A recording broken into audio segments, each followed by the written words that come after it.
Hello everyone, welcome back. एक नया दिन, एक नई सुबह।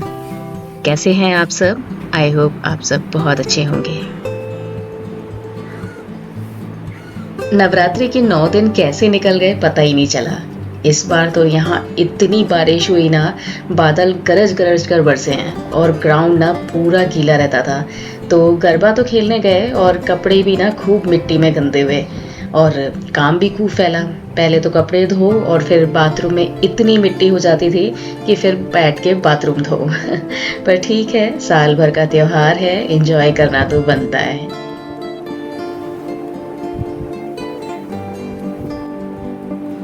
ग्रे कलर की ये वाली बेडशीट ना मेरी बहुत ही ज़्यादा फेवरेट है। ग्रे कलर पर जो येलो कलर का पैटर्न बना हुआ है ना, बहुत ही ज़्यादा सुंदर दिखता है। और ये मैंने ना कोरोना टाइम पे लोकल मार्केट से परचेज़ की थी और जब भी बेडशीट चेंज करो ना, बेडरूम एकदम फ्रेश फ्रेश लगता है।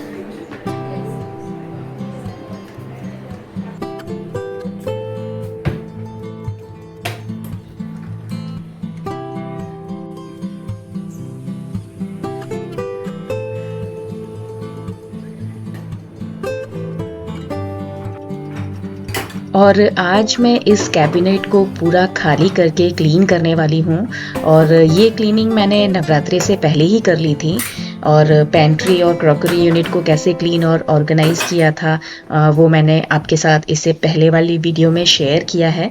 अगर आपने नहीं चेक किया हो तो ज़रूर चेक कीजिएगा। लिंक मैं ऊपर आई बटन और डिस्क्रिप्शन में दे दूँगी।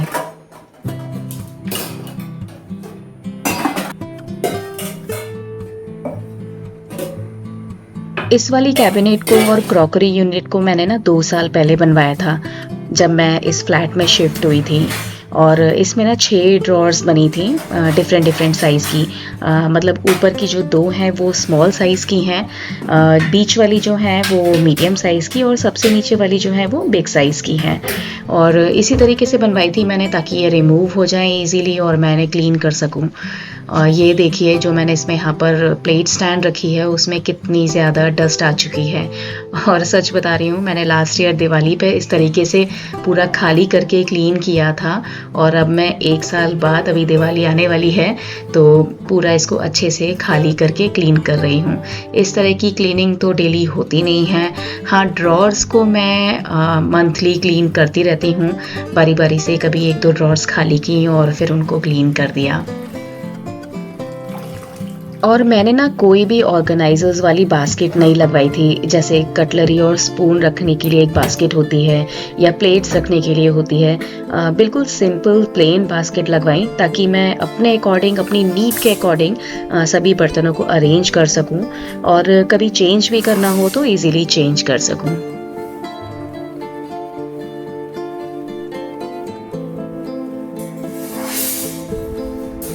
देखिए, किचन ऑर्गेनाइजेशन एक ऑनगोइंग प्रोसेस होता है जो कभी भी 100% डन नहीं होता है। विद टाइम चीज़ों को चेंज करना पड़ता है, देखना पड़ता है एक ही स्पेस को आप कैसे ज़्यादा बेहतर तरीके से यूज़ कर सकते हो, ज़्यादा से ज़्यादा सामान ऑर्गेनाइज करके फिट कर सकते हो।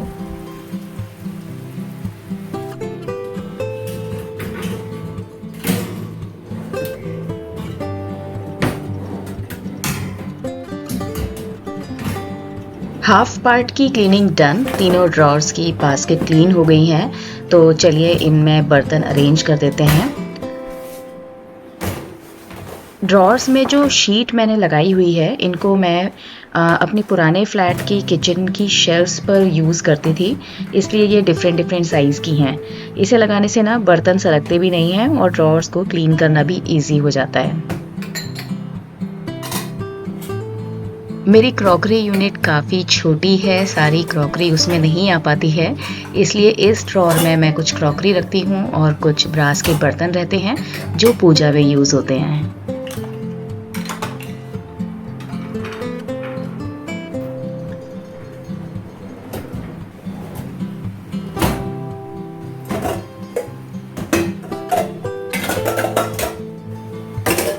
इस ड्रॉर में डेली कुकिंग में यूज़ होने वाले बर्तन रहते हैं, लाइक भगोना, स्ट्रेनर्स एंड ऑल। और एक के ऊपर एक रखने से ना काफ़ी सारे बर्तन आ जाते हैं।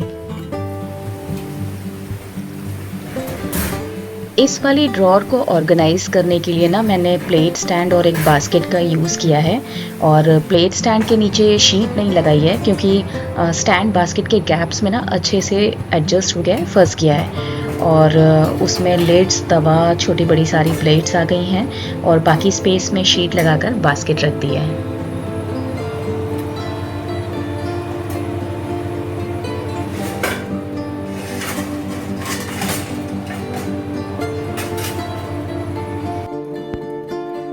चलिए हाफ पार्ट डन, क्लीन और ऑर्गेनाइज हो गया है और बाकी बचे पार्ट को अब खाली करके क्लीन कर लेते हैं।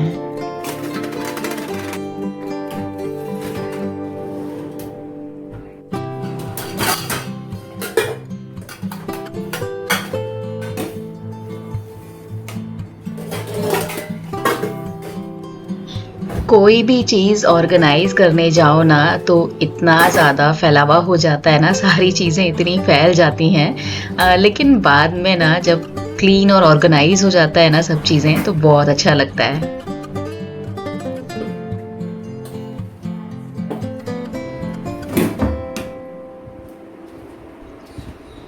और इन दिनों ना इतना ज़्यादा ख़राब मौसम चल रहा है ना, कभी भी तो धूप आती है और कभी भी बारिश होने लगती है। आज सुबह अच्छी खासी धूप निकली थी और अचानक से बारिश होने लगी।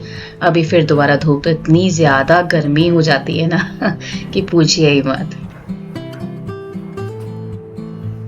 और ये देखिए डस्ट, इसीलिए डीप क्लीनिंग बहुत ज़रूरी है। ऊपर-ऊपर देख के हमें लगता है कि नहीं एकदम सब कुछ ठीक है, क्लीन है, लेकिन जब पूरा अंदर से डीप क्लीन करते हैं ना हम लोग, तब समझ में आता है कि अंदर कितनी डस्ट जमा हो चुकी है।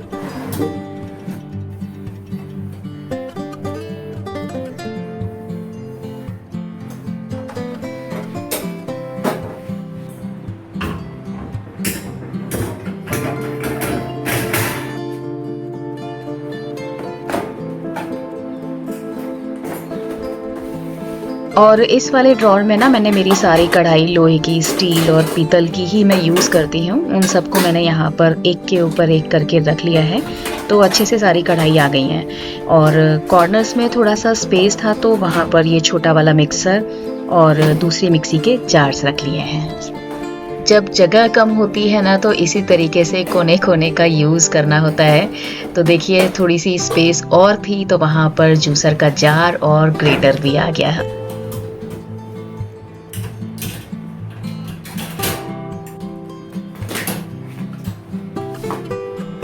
और इस वाले ड्रॉर में कुछ जग्स हैं वो रखे हैं, एक्स्ट्रा बड़े डब्बे, बच्चों के टिफ़िन्स, डिफ़रेंट डिफ़रेंट साइज़ के टिफ़िन्स लेफ़्ट ओवर रखने के लिए जो कि बहुत काम आते हैं, वो सब मैंने यहाँ पर रख लिए हैं।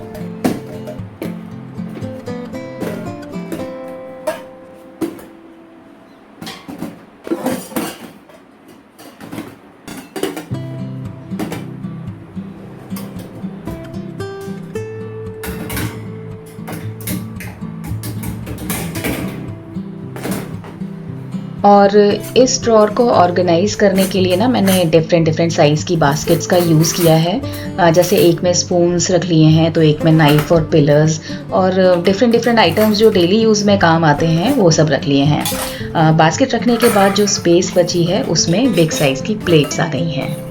सो ये कैबिनेट पूरा क्लीन और ऑर्गेनाइज हो गया, सारी की सारी ड्रॉर्स अच्छे से अरेंज हो गई और उसके बाद मैंने काउंटर टॉप के ऊपर ये लगा हुआ वॉल स्टिकर क्लीन किया और जो शेल्फ्स हैं उनको भी क्लीन की। वैसे ये ज़्यादा गंदी होती नहीं है क्योंकि मैं इनको वीकली क्लीन करती रहती हूँ और शेल्फ़ के ऊपर भी मैं हमेशा शीट लगा के रखती हूँ जिससे ना बहुत ईज़ी हो जाता है क्लीन करना। और चलिए अब हम सबका, आपका और मेरा फेवरेट काम करते हैं, किचन डेकोरेट करते हैं।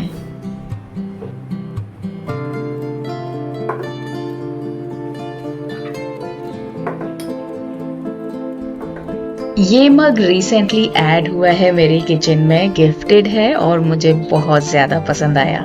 सेरेमिक का है और एयर टाइट लिड है ना, तो इसको कहीं भी लेके जा सकते हैं। इसमें जूस, चाय भरी, और अगर आप ऑफिस जाते हो तो बहुत अच्छे से इसको यूज़ कर सकते हैं।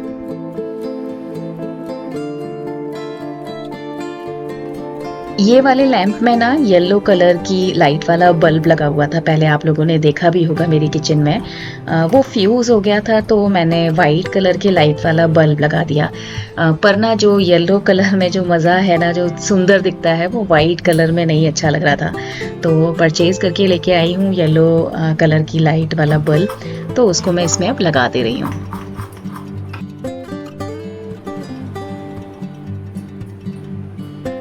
कुछ चीज़ों के लिए ना हमारी आँखें सेट हो जाती हैं। जैसे मैंने ना इस लैंप की पोज़ीशन कई बारी चेंज करके देखी ना, पर ये यहीं पर ही सबसे ज़्यादा अच्छा लगता है। और इन दोनों कॉर्नर शेल्फ़ को मैंने वैसे ही रखा है जैसे ये पहले थी, इनमें कोई चेंज नहीं किया।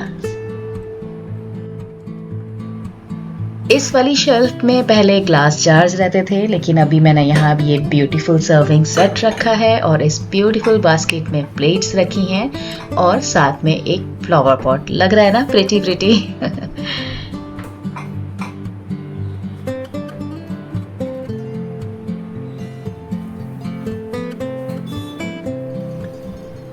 किचन काउंटर टॉप और गैस स्टोव को मैं रेगुलर बेसिस पर क्लीन करती रहती हूँ, तो ये हमेशा मेरा क्लीन रहता है। तो चलिए अब इस कॉर्नर को ऑर्गेनाइज कर लेते हैं।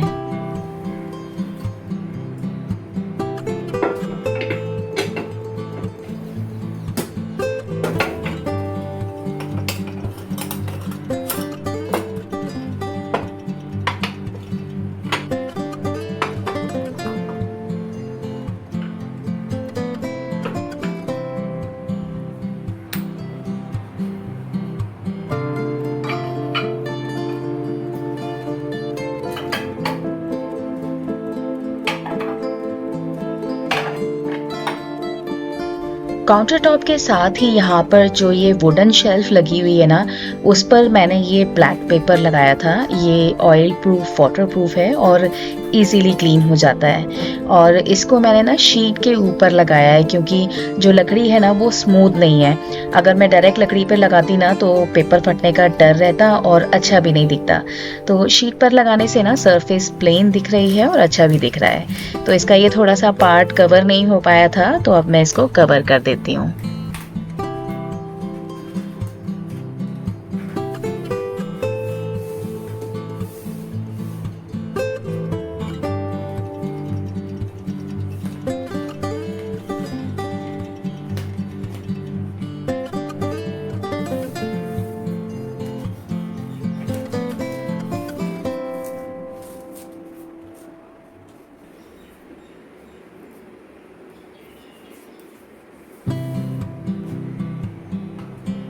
इस शेल्फ के नीचे मैं इस रॉड को यूज़ करने वाली हूँ, पर ये रॉड ना थोड़ी छोटी पड़ रही थी। तो मैंने क्या किया, मेरे पास मेरी डॉटर का जो डॉल हाउस रखा हुआ है ना, उसकी डिफरेंट डिफरेंट साइज़ की जो रॉड्स होती हैं उसको यूज़ किया। और सिर्फ जब रॉड को यूज़ कर रही थी तो इस पे कुछ भी हैंग करने से वो बैंड हो रही थी, क्योंकि ये प्लास्टिक की है। तो इसमें मैंने स्टील की रॉड को एडजस्ट कर दिया, तो ये यहाँ पर आ गई। और अब मैं यहाँ ये क्यूट सी छोटी छोटी कढ़ाई को हैंग कर दे रही हूँ।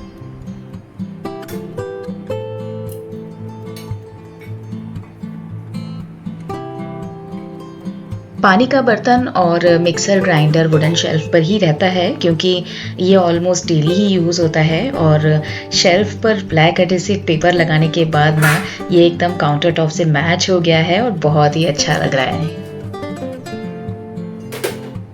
ये एक पुरानी वॉल क्लॉक है, एक्चुअली थी खराब हो गई थी, तो इसको मैंने पूरा खोल दिया और बहुत दिनों से ये रखी हुई थी। सोचा था कि प्रिंट आउट निकाल कर फ्रेम कर दूंगी, तो फाइनली ये प्रिंट आउट निकाल कर मैंने इसे फ्रेम कर दिया है। और चारों कॉर्नर पर ना प्लास्टिक के बटन जैसे लगे हुए थे, वो भी खराब ही हो गए थे, तो उनकी जगह मेरे पास ये बटन रखे हुए थे, तो मैंने उनको यहाँ पर स्टिक कर दिया।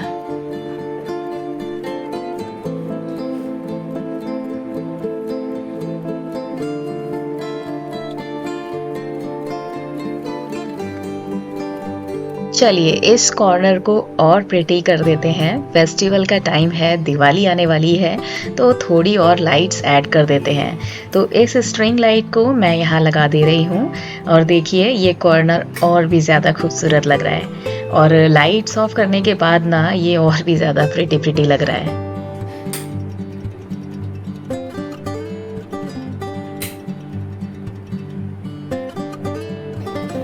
काउंटर टॉप को ऑर्गेनाइज करने के लिए मैंने ना मीशो से वुडन ट्रे ऑर्डर की थी।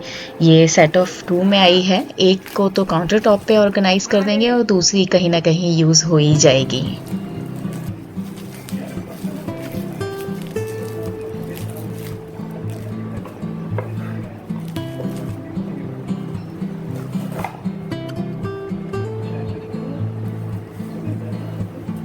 मेरे पास ना ये एग स्टैंड है जो फ्रिज के साथ आता है ना, वो ऐसे ही रखा हुआ था, यूज़ में नहीं आता है। तो इसको मैं वुडन ट्रे को हाइट देने के लिए यूज़ करने वाली हूँ। बाई चांस काउंटर टॉप में खाना बनाते टाइम कुछ गिर जाए तो ट्रे नीचे से गंदा नहीं होगा।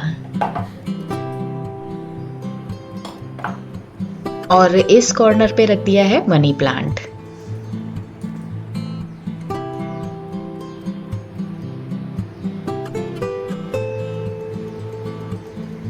सिंक के ऊपर वाली जो शेल्फ है ना, उसके नीचे भी मैंने सेम उसी तरीके से रॉड लगा दी है और यहाँ पर हॉट पॉट स्टैंड को हैंग कर दिया है। और जब भी यूज़ करना होता है तो उसे यहाँ से निकाल कर ईजीली यूज़ कर लेती हूँ।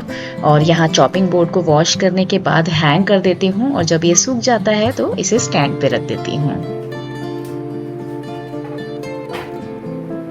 किचन की जो विंडो है ना, उसमें मैंने जो कर्टेन लगाया था ना, वो स्प्रिंग की हेल्प से लगाया हुआ था। तो स्प्रिंग ना थोड़ी सी बैंड हो जाती है तो कर्टेन भी ना थोड़ा झुका हुआ ही दिखता है। तो मैंने अगेन डॉल हाउस की रॉड का यूज़ किया, उसके अंदर से स्प्रिंग निकाल कर हैंग कर दिया। तो कर्टेन अब स्ट्रेट दिखाई देता है और ये बहुत ही ब्यूटीफुल दिख रहा है। और डॉल हाउस की रॉड भी ना मेरे खूब काम आ रही है। तो आज मेरा पूरा किचन अच्छे से क्लीन हो गया और सारे ड्रॉर्स भी अच्छे से ऑर्गेनाइज हो गए। पेंट्री को तो मैं पहले ही ऑर्गेनाइज कर चुकी हूँ, तो वो काम भी डन है। तो एक अच्छी वाली फीलिंग आती है और एक साफ किचन में, ऑर्गेनाइज किचन में काम करने का मज़ा ही अलग होता है ना। तो दोस्तों फिर मिलती हूँ, तब तक आप अपना ख्याल रखिए, खुश रहिए और हमेशा मुस्कुराते रहिए। बहुत बहुत धन्यवाद।